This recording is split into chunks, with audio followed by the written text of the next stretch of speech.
Paalala po sa mga magulang, bantayan niyo mabuti ang inyong mga anak dahil sa Maynila, isang bata ang dinukot ng inihinalang solvent boys. Ang modus umano ng mga suspect, pilit na pinagsosolvent ang kanilang mga biktima at saka utusang manlimos.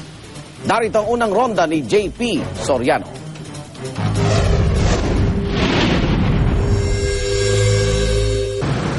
Dito sa may bahagi ng G2 sa Sampaloc, Maynila, napunta ang mga taga-DSWD para hanapin ang isang batang kinidap di umano ng mga solvent boys noong linggo.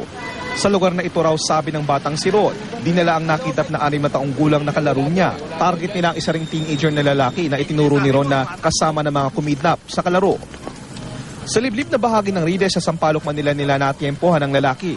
Pero itinanggi niyang may kinalaman siya sa pangingidnap. Naglalakad lang ako, bigla po pupunta po ako sa tatay ko, naglulugawan. Sa kwento ni Ron, November 11 ng gabi, nang dukutin di umano ang kanyang kalaro habang nanonood ng TV sa isang pilahan ng tricycle sa Blumentritt. Sa pilitan daw siyang kinuha, ginulpi, at tinali raw ng ilang binatilyong solvent boys at isinakay sa jeep. Pero naglakas daw si Ron na sundan ng mga dumukot hanggang makarating siya sa isang bahagi ng Sampaloc sa Manila. Iyak po nang iyak, tapos pinasolve po nila. Tapos po si Barak Piasadillo. Agad daw siyang bumalik sa ina ng kalaro at nagsumbong. Pero nang balikan nila ang lugar, di na nila makita ang kalaro na si Barak.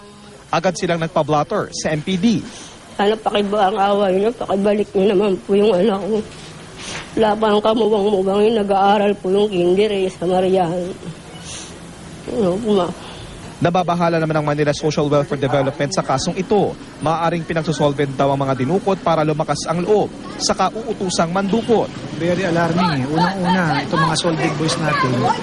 Dati, ang lakad lang nito, snatching, hold up, o ngayon pati kidnapping, pinapasok na, no?